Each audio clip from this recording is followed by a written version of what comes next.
News 18 বাংলায় স্বাগত। কলকাতা নিয়ে আপনাদের সঙ্গে রয়েছে আমি শর্মিষ্ঠা। আজ সকাল থেকে আমরা বিভিন্ন ক্ষেত্র তুলে ধরছি যে বিভিন্ন ক্ষেত্রে দেখা যাচ্ছে চীনা দ্রব্যের রমরমা চলছে।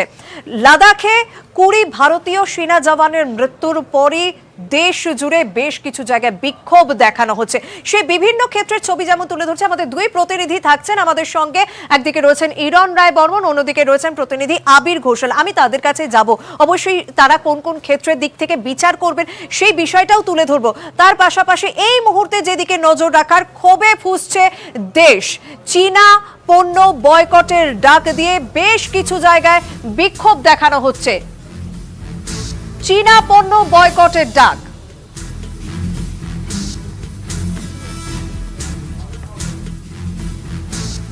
কতটা নির্ভরশীল আমরা চীনা পণ্যে, সেই প্রশ্নেরই উত্তর খুঁজছি।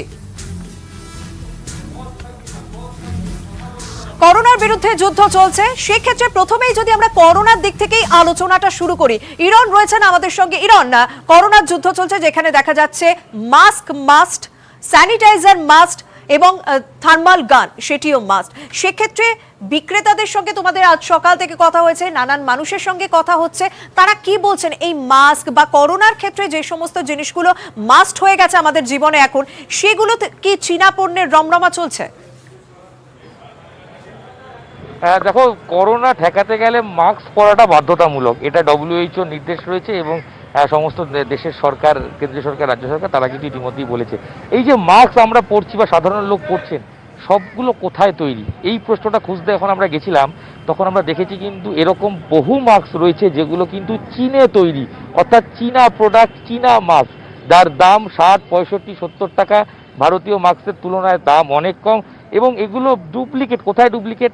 যেগুলো মেডিকেল মাস্ক থাকে N95 সেগুলো নয়, তার আগে একটা কে বা পি কিন্তু একটা কিছু শব্দ লিখে N95 করে দেওয়া হচ্ছে, মানে KN95 করে দেওয়া হচ্ছে। এবং এই বক্সগুলো কিন্তু কোথাও লেখা হচ্ছে না মেড ইন চায়না। আমরা একটি দোকানদার, তারা বলতে রাজি হয়েছিলেন, তারা পরিষ্কার জানালেন যে এই মাস্কগুলো চীন থেকেই আসে এবং তাকে যে সাপ্লায়ার তারা ওখান থেকেই নিয়ে আসেন। এখানে নিয়ে এসে কিন্তু বাক্স পরিবর্তন করে দেন, যে বাক্সটার মধ্যে কোথাও লেখা নেই মেড ইন চায়না, কোথাও ইন্ডিয়ান প্রোডাক্ট, কিচ্ছু লেখা নেই। একটা সস্তার বাক্স, একটা ডুপ্লিকেট বাক্স, তার মধ্যেই বাক্সের মধ্যে প্রোডাক্টটা ঢুকিয়ে সেগুলো কিন্তু মার্কেটে বিক্রি হচ্ছে এবং এগুলোর কিন্তু দাম অনেকটাই কম। ইন্ডিয়ান যে মাস্কগুলো যেগুলো রয়েছে সেগুলো 200, 150, 200, 250, 300 টাকার অনেক জায়গায় রয়েছে। আমি কাপড়ের মাস্ক ছেড়ে দিয়ে বললাম যেগুলো একটু বেটার। কিন্তু এই একই রকম দেখতে যে মাস্কগুলো সেগুলো কিন্তু চীন থেকে আসছে, 60, 65, 70 টাকায় বিক্রি হচ্ছে। অনেক দোকানদার তো সেটা বলতেও চাইছেন না, কারণ তারা অফ ক্যামেরা তারা আমাদের বলেছেন যে হ্যাঁ এটা চাইনিজ প্রোডাক্ট, আমরা বাক্স খুলে বিক্রি করি। কিন্তু ক্যামেরা যখন আমরা খুলেছি তখনই তারা বলেছেন যে আমি বলবো না।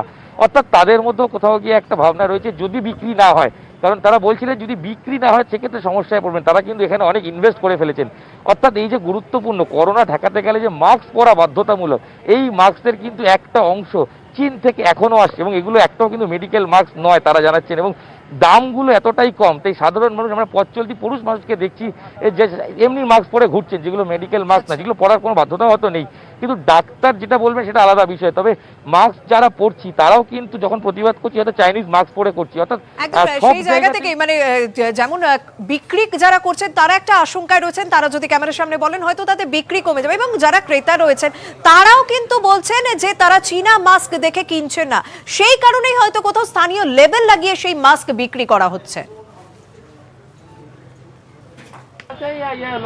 चाइना से आता है यहाँ पे बॉक्स, वहाँ का होता है बॉक्स चेंज होता है यहाँ पे आके। क्यों ये क्यों करते हो? हम लोग तो नहीं करते हैं ये, जहाँ से कैसे पता चले चाइना से आए? क्वालिटी के ऊपर होता है। এটা যারা ইম্পোর্ট করে, যারা বাইরে থেকে, যারা চায়না থেকে মাল আনে, তারা মাল ইম্পোর্ট করে এগুলো আমাদের দেয় বিক্রি করার জন্য। চাইনিজ বলেই দেয় ওরা, আমরা তাই আমরা চাইনিজ বলে বিক্রি করিলাম। এইগুলো কিরকম টাকা বিক্রি হয়? আমরা মাস্ক নিয়ে তো কথা বললাম, কিন্তু কোভিড-19 পরিস্থিতি সামাল দেওয়ার জন্য আরো একটি বিষয় ভীষণভাবে প্রয়োজনীয়, সেটি হচ্ছে স্যানিটাইজার। এখন প্রায় সকলের হাতে হাতেই স্যানিটাইজার রয়েছে, আর সেই স্যানিটাইজারের বাজারে অভিনবত্ব এনে চীনা পণ্যের রমরমা।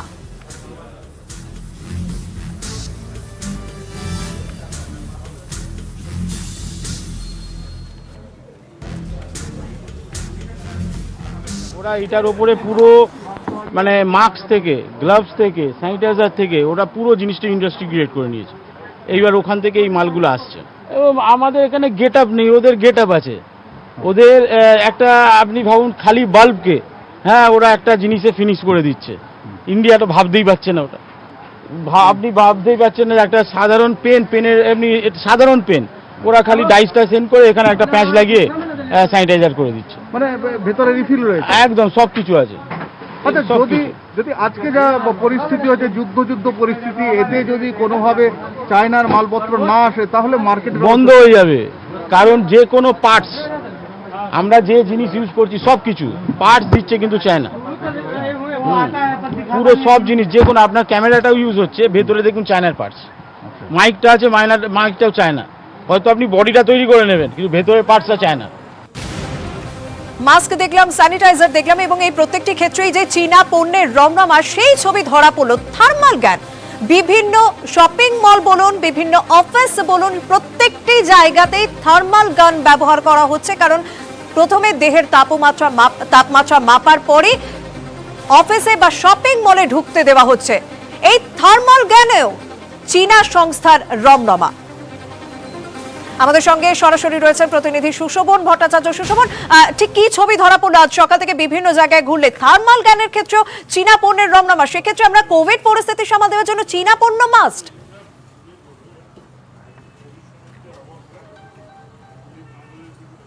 একেবারেই তাই। তার কারণ থার্মাল গান যদি কিনতে যাই এবং অত্যন্ত ভালো জিনিস কম দামে যদি কিনতে চাই, তাহলে কিন্তু সেই যে বাস্ক, সেই বাস্কর পাশেই কিন্তু লেখা রয়েছে মেড ইন চায়না।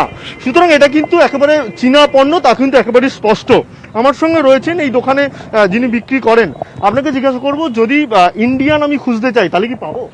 অনেক মুশকিল, অনেক দাম হয়ে যাবে, পোষাবে না মানুষকে। এখন যদি 3000 টাকা বিক্রি করছি, মানুষ খুঁজছে 1500 টাকার মধ্যে, তাহলে যদি চাইনিজ প্রোডাক্ট ছাড়া অন্য কিছু বিক্রি করবো তাহলে নিতে পারবে না। সেক্ষেত্রে কি ইন্ডিয়ান কোথাও গেলে পাবো না আমরা?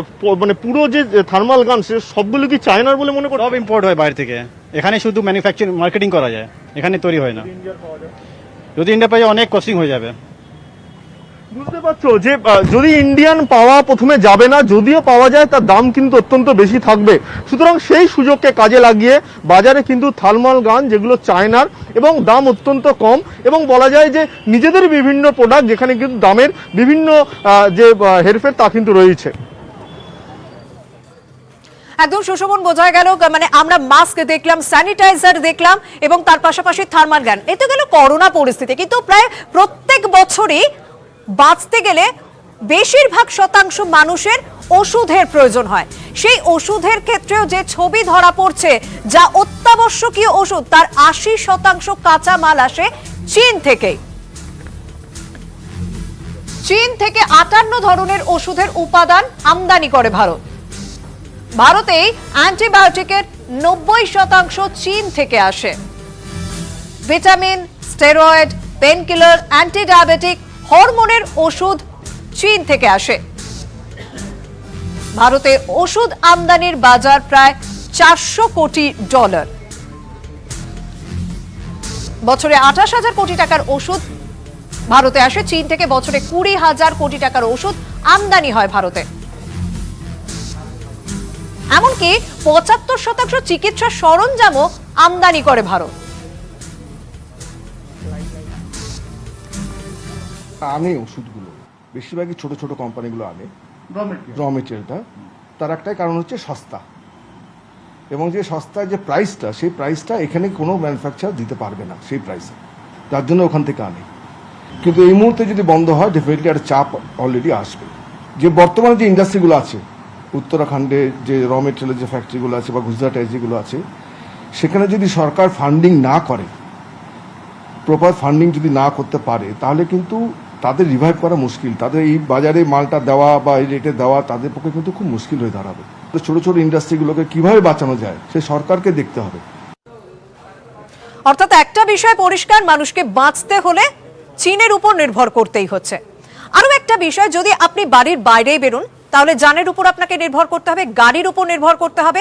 সেই গাড়ির বাজারে চীনা পণ্যের কতটা রমরমা জানবো। আমাদের সঙ্গে সরাসরি রয়েছেন প্রতিনিধি আবির ঘোষাল। আবির, বিভিন্ন ক্ষেত্রের কথা যখন হচ্ছে তখন গাড়ির বাজারই বা আলাদা থাকবে কেন? গাড়ির বাজারে কি ছবি ধরা পড়ছে?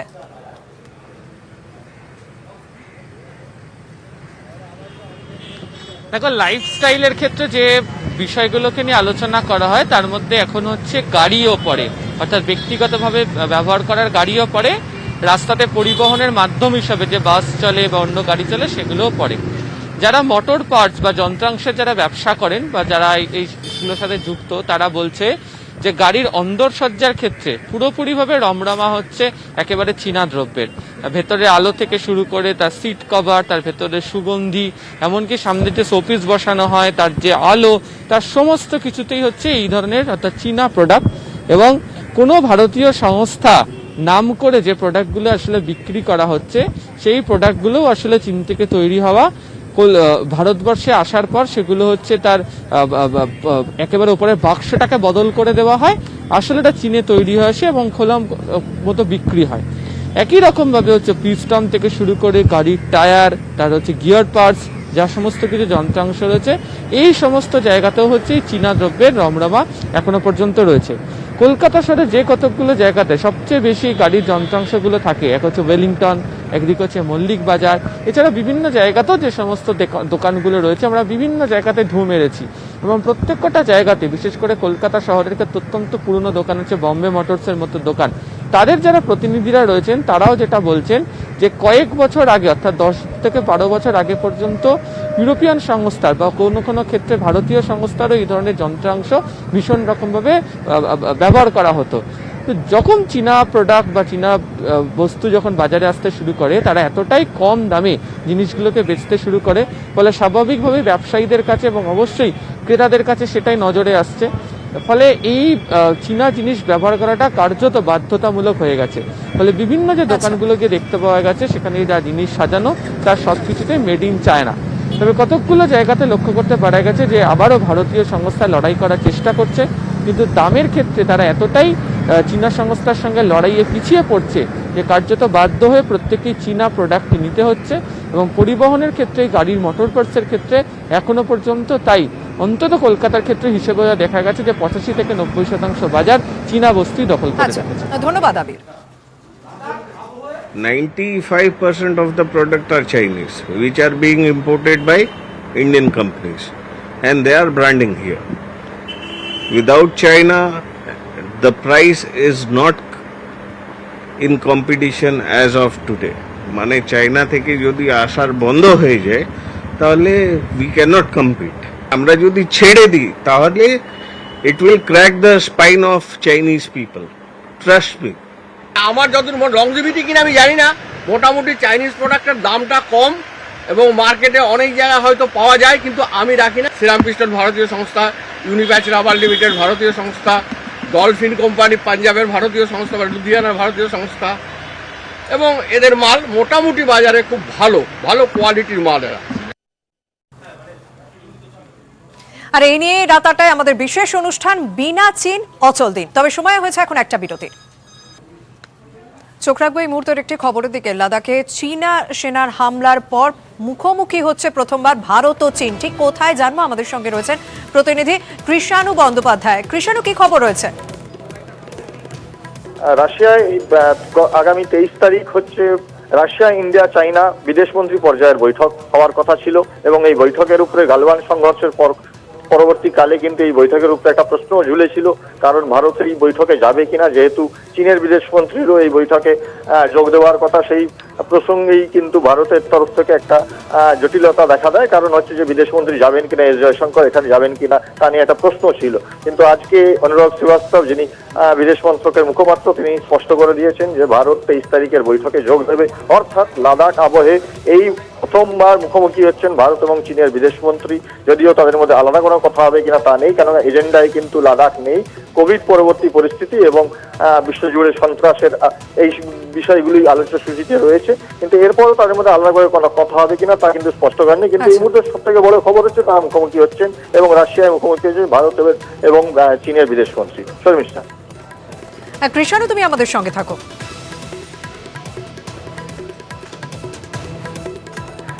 আগামী 23 তারিখ সেই বৈঠক রয়েছে রাশিয়াতে। ভারত এবং চীন মুখোমুখি হচ্ছে লাদাখে সংঘর্ষের পর প্রথমবার। See, the Russia-India-China foreign ministers meeting is scheduled on 23rd June. It will be the first meeting of the RIC foreign ministers, which will be taking place through video conferencing. EM will be participating in this meeting. The three ministers are expected to discuss the current situation of the global pandemic and the challenges of global security, financial stability, and RIC cooperation in that context. And this is going to be a trilateral meeting. Krishna, একটা প্রশ্ন উঠছিল অনেকের কাছে, অনেকের মনে এই প্রশ্নটা উঠছিল যে লাদাখে রক্তক্ষয়ী সংঘর্ষে কি কোনো সেনা জওয়ান নিখোঁজ রয়েছেন? আজ ভারতীয় সেনা তরফে কিছু বলা হলো? আজকে ভারতীয় সেনার তরফে এর আগেই ব্যাখ্যা দেওয়া হয় যে লাদাখে গালওয়ানের সংঘর্ষের পর কোনো ভারতীয় সেনা কিন্তু আর নিখোঁজ নন, সকলেরকেই পাওয়া গিয়েছে। এবং এই যেহেতু সংবাদ মাধ্যমে একাধিকবার এ ধরনের বিভ্রান্তিকর খবর ছড়ানো হয়েছে যে লাদাখের পর প্রচুর ভারতীয় সেনা নিখোঁজ রয়েছেন, কাউকে চীনা সেনা অপহরণ করে নিয়ে গেছে অথবা বন্দী করে রেখেছে এবং তাদের জন্য কথাবার্তা চলছে। আজকে স্পষ্ট করে দেওয়া হয়েছে যে ভারত এবং চীনের মধ্যে মেজর জেনারেল পর্যায়ের বৈঠক হয়েছে, 6 ঘন্টা বৈঠক হয়েছে। সেই বৈঠকে কোনো সমাধান সূত্র বেরোয়নি, কিন্তু এই বিদেশ মন্ত্রকের মুখপাত্র অনুরাগ শ্রীবাস্তব কিন্তু স্পষ্ট ভাষায় জানিয়ে দিয়েছেন যে লাদাখে কোনো ভারতীয় সেনা নিখোঁজ নন। শর্মিষ্ঠা, ধন্যবাদ। 1996 সালে প্রকৃত নিয়ন্ত্রণ রেখায় যে নিয়ম চালু হয়েছিল সেই নিয়মে তোয়াক্কা না করে গালওয়ান উপত্যকায় চীনের হামলা। চীনি যখন এই নিয়ম মানছে না, তাহলে ভারত এই নিয়ম মানবে কেন? তাহলে কি এবার নিয়মে বদল আসতে চলেছে? উঠছে প্রশ্ন।